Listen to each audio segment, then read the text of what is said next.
Il est extrêmement difficile de parler de l'image au sein du cinéma. Et quand j'entends image, je ne parle pas de l'image cinématographique. Je parle de l'image que l'on renvoie de soi, que la société renvoie de nous, simplement l'image parfois que l'on se fait des autres.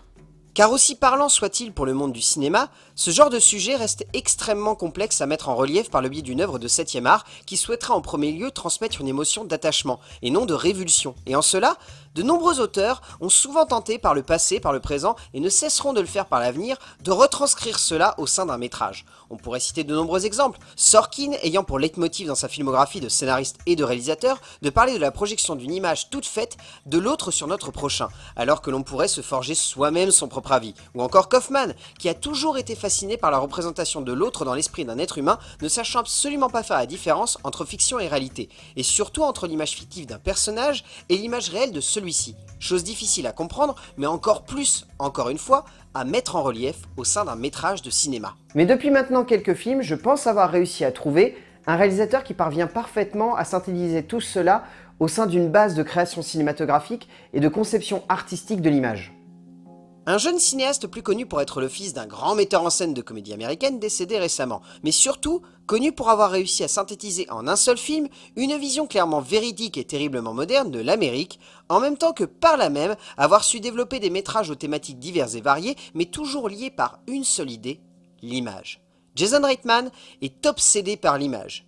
que l'on se fait des autres, l'image que l'on se fait de soi, l'image que l'on projette de soi par le biais des journaux, par le biais des smartphones, par le biais d'internet et des réseaux sociaux, bref, Reitman a toujours eu une obsession, montrer à quel point le monde avance trop vite et que parfois, certaines personnes qui voudraient bouleverser les consciences se retrouvent totalement bloquées par cela, et n'ont d'autre choix que d'abdiquer et de se remettre totalement en cause. Et cela, Reitman l'a traité de la bonne comme de la pire des manières. Ce n'est pas un vague sujet que Reitman aurait voulu traiter au sein d'un ou deux films, car hormis une trilogie autour de la mer, c'est omniprésent dans sa filmographie.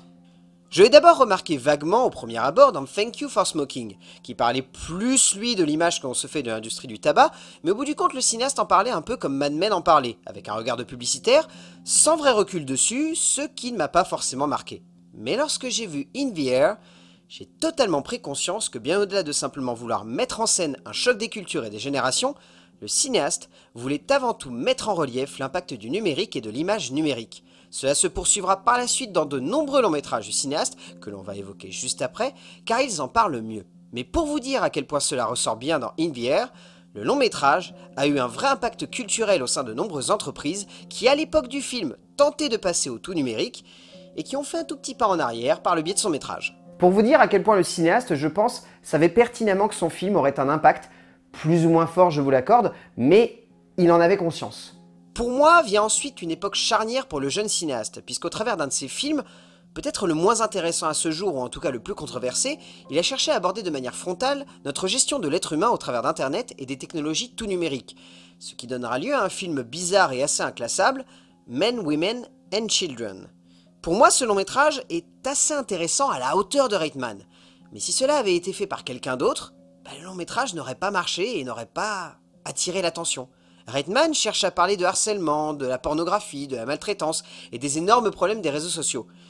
Mais il le fait avec le tact d'un éléphant au milieu d'une souricière, ce qui donne lieu à un vrai carnage qui ne fonctionne que rarement et qui surtout démontre simplement que Reitman a un sujet, qu'il avait envie absolument d'en parler, mais qu'il n'a pas réussi à le faire correctement. Comme quoi, même entre les meilleures mains, un sujet n'est pas toujours un bon sujet à prendre et à traiter. Reitman a exploré bien d'autres thématiques autour de cela.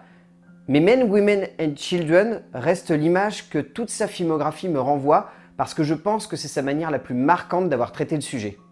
Finalement, au cœur de la filmographie de Jason Reitman, ce qui ressort le plus, c'est simplement l'image que l'on renvoie de soi. Même dans ses films plus intimes, plus personnels, et là je compterai la trilogie autour des mamans faite par Diablo Cody et lui-même, dans laquelle on retrouve Juno, Young Adult et Tully, le cinéaste explore également l'image que cette femme a d'elle-même, une image parfois biaisée par le mode de vie qu'elle a ou avait. C'est cela qui ressort d'un tout cinématographique qui cherche simplement à brosser un portrait de la meilleure manière que nous pourrions avoir de regarder le monde qui nous entoure et surtout de chercher à lui rendre une certaine forme de justice en s'acceptant tel que nous sommes. Chose qui semble être devenue difficile à l'ère de l'image qui est plus importante que la personnalité. Et c'est cela qui ressort d'une filmographie folle et qui n'est pas prête de s'arrêter ainsi. Surtout quand on voit le sujet et l'angle d'attaque qu'a l'air d'avoir pris Reitman dans son nouveau long métrage, qui a l'air d'être, pour le coup, sacrément ambitieux par rapport à ses précédents films.